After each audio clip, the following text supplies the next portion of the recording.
XVI en México y se la describe como una mujer vestida de blanco con el rostro cubierto por un velo. Suele vagar por las noches y se lamenta por un horrible crimen, la muerte de sus hijos.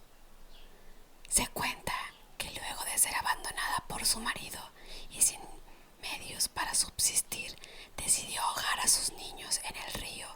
Debido a esto, su alma se encuentra en pena y su aparición causa mala suerte a quien la oye o se la encuentra. La figura de la Llorona es de las más representativas del folclore mexicano. A través del tiempo, la leyenda ha sido adoptada por múltiples versiones, pero en todas se conserva el mismo núcleo trágico. Una madre que, al perder sus hijos por sus propios actos, queda condenada a vagar sin descanso entre el mundo de los vivos y los muertos. Más allá del horror, simboliza la mezcla de lo indígena y lo colonial y del castigo divino. Su historia encarna el sufrimiento femenino ante la traición, la desesperanza y la pérdida. Número 2. El charro negro. Se dice que el charro negro aparece al anochecer por los caminos. Primero se oyen sus espuelas, luego se siente el frío y a lo lejos se puede divisar a un hombre con un atuendo elegante, un traje negro con destellos de oro y un sombrero de ala ancha. Va montado sobre un caballo con ojos que brillan como fuego. Se le aparece a quienes viajan solos ofreciendo todo tipo de riquezas. Su objetivo es lograr que las personas entreguen su alma tal como él lo hizo cuando estaba vivo y así encontrar a alguien que lo reemplace en su eterna condena. Esta famosa leyenda mexicana se refiere a un famoso fantasma malvado vestido de charro que se aparece por las noches para condenar a quienes se cruzan en su camino. Es una historia que sirve para advertir sobre los peligros de la avaricia y para mostrar la eterna lucha del ser humano ante la tentación. Número 3. La Nahuala. La leyenda más difundida sitúa los hechos en Puebla durante la época virreinal. Se cuenta que en una vieja casona habitaba una misteriosa mujer entregada a la brujería. Sus vecinos la comenzaron a llamar la Nahuala, término popular para designar a un ser femenino con poderes sobrenaturales, capaz de transformarse e invocar espíritus. La tradición asegura que en las noches oscuras, especialmente cuando se acercaba el Día de Muertos de la casona, surgían ruidos extraños. Se podía oír lamentos, gritos apagados, pasos que retumbaban en los corredores y ver sombras que se movían tras las ventanas cerradas. El miedo popular se intensificó porque se decía que la Nahuala era capaz de robar el alma de los niños desobedientes o de causar desgracias a quienes se atrevieran a retar sus poderes. La Nahuala es una de las figuras más enigmáticas.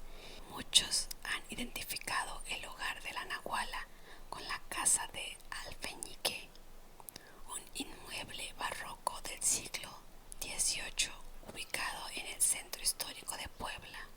Actualmente funciona como el Museo Colegio Regional Casa de Alfeñique, inaugurado en 1926. Número 4. La isla de las muñecas. En Canales de Xochimilco, al sur de la Ciudad de México, existe un lugar envuelto en misterio y terror, la isla de las muñecas. Rodeado por la niebla y el canto de los ajolotes, la isla debe su fama a la perturbadora colección de muñecas colgadas de los árboles, muchos sin ojos, sin brazos o con el rostro desgastado por el tiempo. La leyenda cuenta que hace varias décadas vivía allí un hombre llamado Don Julián Santana Barrera, quien decidió habitar la Chinapa para trabajarla y alejarse del bullicio de la ciudad. Un día, mientras navegaba por los canales, encontró el cuerpo sin vida de una niña que, según se decía, se había ahogado entre los lirios. Poco después, descubrió una muñeca flotando en el agua y, creyendo que pertenecía a la niña, la colgó de un árbol como ofrenda para su espíritu. Con el paso de los años, don Julián comenzó a oír lamentos y susurros entre los canales. Temiendo la presencia del alma de la pena de la niña, empezó a coleccionar muñecas de la basura del río o de los vecinos, colgándolas por toda la isla para apaciguar al fantasma. Las muñecas se convirtieron en su única compañía y, según se decía, cobraban vida al caer la noche, moviendo la cabeza y murmurándose entre sí. En 2001, don Julián fue hallado en el mismo lugar donde años atrás habían encontrado a la niña. Desde entonces se asegura que su espíritu vaga entre las muñecas, cuidándolas y protegiendo a su isla. Hoy la isla de las muñecas es uno de los sitios más inquietantes de México, visitada por curiosos turistas, y se ha convertido en una leyenda que mantiene vivas las tradiciones mexicanas de honrar a los muertos. En ella se refleja el secretismo espiritual del país, el intento humano por apaciguar las inexplicables y convivir con los espíritus, que según la creencia popular nunca se van del todo. Número 5. La Pascualita. Se cuenta que en 1930 llegó al aparador de una tienda de vestidos de novia, La Popular, un maniquí de extraordinario realismo. Sus ojos parecían seguir a los clientes. La gente comenzó a notar el parecido del maniquí con la hija del dueño del negocio, Pascuala Esparza. Se decía que la chica había muerto el día de su boda a causa de la picadura de un alacrán o, de acuerdo con otras versiones, en un accidente trágico. Según los rumores, la madre, acogida por la pérdida y el acto de desesperación, había decidido embalsamar y así conservar la belleza para siempre. En su comienzo, la eterna novia fue llamada Chonita en honor a la Virgen de la Encarnación, pues llegó un 25 de marzo a Chihuahua, día que se celebra la Anunciación del Arcángel Gabriel. Más adelante, la historia se popularizó y la gente comenzó a llamarla Pascualita. Algunos decían que enamoraba a los hombres hasta arrebatarles la cordura, mientras que otros comenzaron a atribuirle milagros. El relato más popular era que la mujer que compraba el vestido que llevaba el maniquí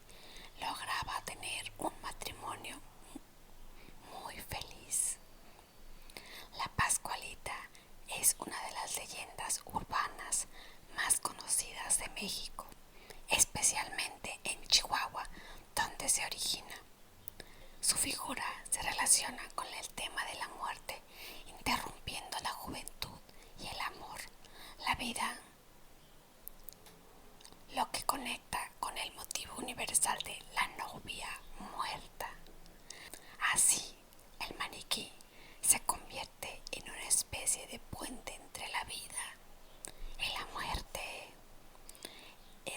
expuesto a plena vista, pero rodeado de una aura fantasmal. De este modo se convierte en un recordatorio de la fragilidad de la vida y el deseo humano de detener el tiempo. Número 6. La bruja de Naica. En el estado de Chihuahua, cerca del poblado de Naica, se encuentra una de las historias más aterradoras del norte de México. En esa región, conocida por sus minas de cristal y su ambiente desértico, se dice que durante las noches sin luna aparece una mujer misteriosa que sobrevuela el cielo convertidas en bolas de fuego. Según la tradición popular, las llamadas brujas de Naica son mujeres que hicieron un pacto con fuerzas oscuras para obtener poder y juventud eterna. Al caer la noche, despiden su piel y se transforman en luminarias ardientes que rodean los cerros y los caminos solitarios. Muchos aseguran haberlas visto descender sobre los tejados o acechar a los viajeros, en especial a los niños no bautizados, para chuparles la sangre o robarles el alma. Los habitantes del lugar, temerosos, ponían cruces de palmas en las puertas y dejaban tijeras abiertas bajo las camas para alejar a las brujas. Se decía que si alguien encontraba la piel abandonada de una de ellas, la rociaba con sal, la bruja moría entre terribles lamentos al intentar ponerse de nuevo. Las brujas de Naica son símbolo de miedo rural, a lo desconocido y de la creencia en fuerzas que habitan la oscuridad.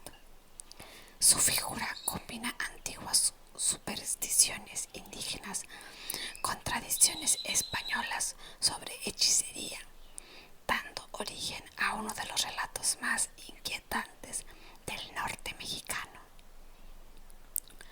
Número 7.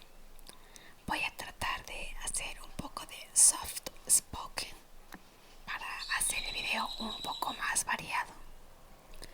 La muleta de Córdoba. En la época colonial, en la ciudad veracruzana de Córdoba, vivía una mujer de belleza singular. Tenía la piel morena, los ojos brillantes y una presencia que fascinaba a todos. Nadie sabía de dónde había llegado, pero su inteligencia, elegancia y conocimiento de hierbas y remedios despertaron tanto admiración como temor. Pronto comenzaron los rumores. Decían que la joven poseía poderes sobrenaturales y que podía predecir el futuro. Los hombres quedaban hechizados con su encanto y las mujeres miraban con recelo. Los inquisidores, alterados por su fama, la acusaron de brujería y de pactar con el demonio. Fue encarcelada en las mazmorras de Córdoba y condenada a muerte. Mientras esperaba su sentencia, pidió papel y carbón para dibujar en la pared una embarcación.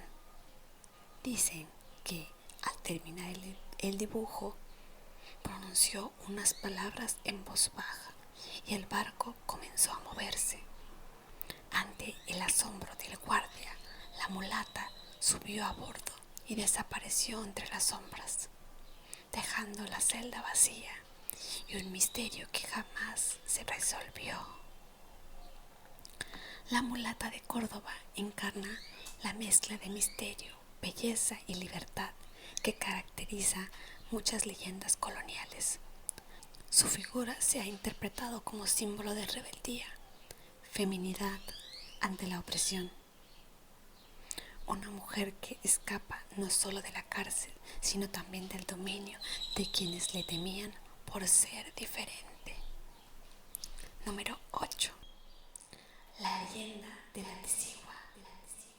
En los pueblos del sur de México y regiones de Chiapas se cuenta que en las noches de luna llena aparece una mujer hermosa, de cabellos negros y mirada profunda, que se adentra en los caminos solitarios para engañar a los hombres desprevenidos. Es la Tizigua, un espíritu que castiga la infidelidad y el deseo desmedido. La leyenda dice que fue una mujer traicionada por su amado, quien la abandonó por otra. Llena de dolor, murió en medio del bosque y su alma quedó condenada a vagar. Desde entonces adopta una apariencia seductora para atraer a los hombres infieles. Al seguirla, descubren demasiado tarde su verdadero rostro, un esqueleto o un ser monstruoso de ojos rojos, que los arrastra hasta la muerte. Muchos campesinos aseguran haber oído sus risas o susurros cerca de los ríos, donde suele aparecerse.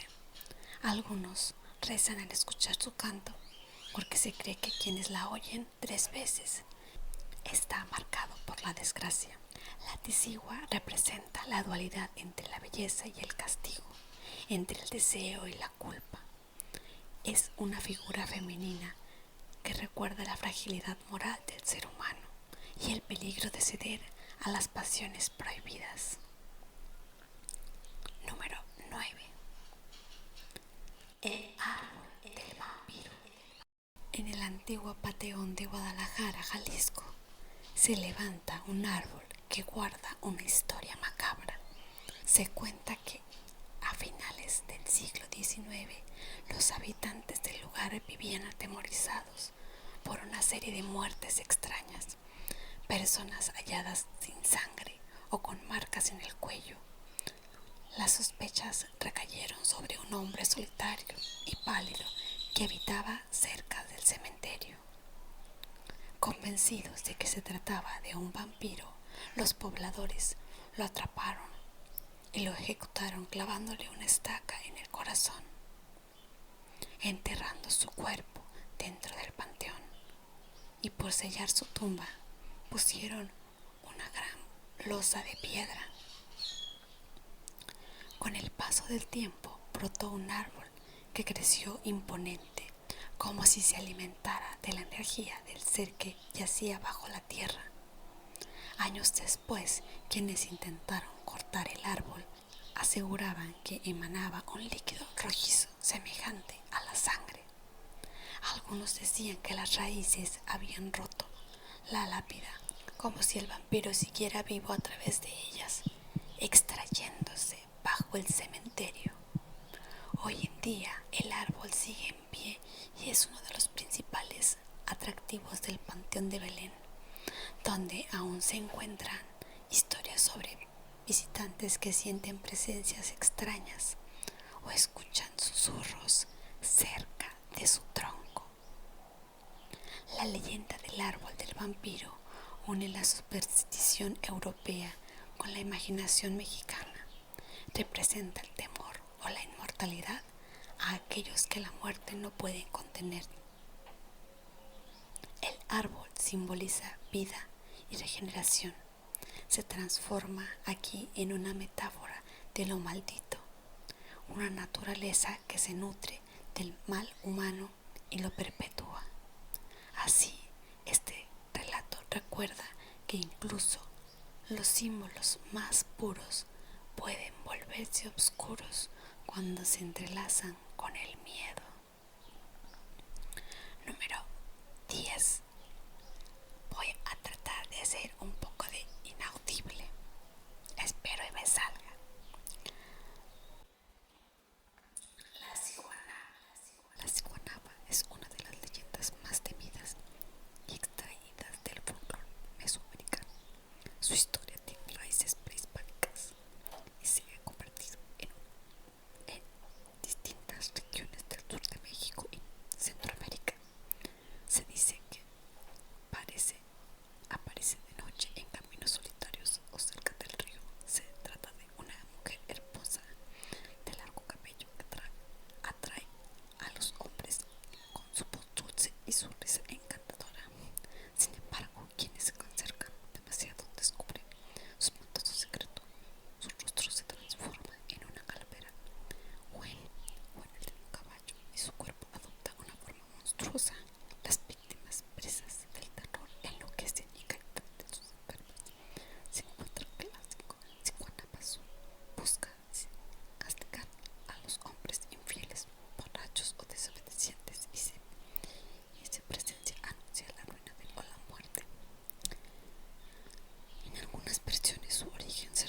reflexionando sobre la visión tradicional sobre la mujer, pero como tanto una belleza como poder destructivo. Esta dualidad entre los activos y los simbolizos de la tentación sobre la naturaleza humana y sus propios límites. El mismo tiempo de la leyenda mantiene vivo el eco de las antiguas deidades femeninas que encarnaban la virginidad y la muerte. Número 11 y la última. La planchada. Esta figura espectral aparece en hospitales mexicanos. Se trata de una enfermera de presencia impecable, con su uniforme perfectamente planchado, rostro sereno y pasos silenciosos. Esta mujer, que aparece de forma inesperada durante las noches o madrugadas, entra a las habitaciones de pacientes graves y les proporciona cuidados médicos. A veces entrega cuidados curativos, otras simplemente reconfortantes. Desaparece antes de que alguien más la pueda ver o identificarla. Los pacientes suelen describirla como amable, dedicada y maternal. Sin embargo, cuando el personal de turno siguiente investiga, descubre que nadie en el hospital corresponde a su descripción. Este relato ha sido circulado por décadas y ha sido repetido con variantes en distintas regiones de México. Aunque el personaje central es siempre el mismo, su motivación histórica previa y la naturaleza combinan según el contexto o la intención del relato. La planchada no representa una amenaza como ocurre en otras leyendas de espectros. En lugar de causar temor, su aparición provoca asombro, consuelo o incluso gratitud. La planchada es una de las leyendas urbanas más emblemáticas de México. Se trata de un personaje fantasmal que, lejos de atemorizar, cuida y protege, ya sea como espíritu que busca redención, como mártir del deber o como alma castigada. Sigue recorriendo los hospitales de México como símbolo de resistencia cultural. Bueno, esto es todo por el video de hoy. Espero les haya gustado, les haya entretenido y relajado. No olviden suscribirse para pertenecer a esta nueva comunidad y darle like al video. Nos vemos en el próximo video.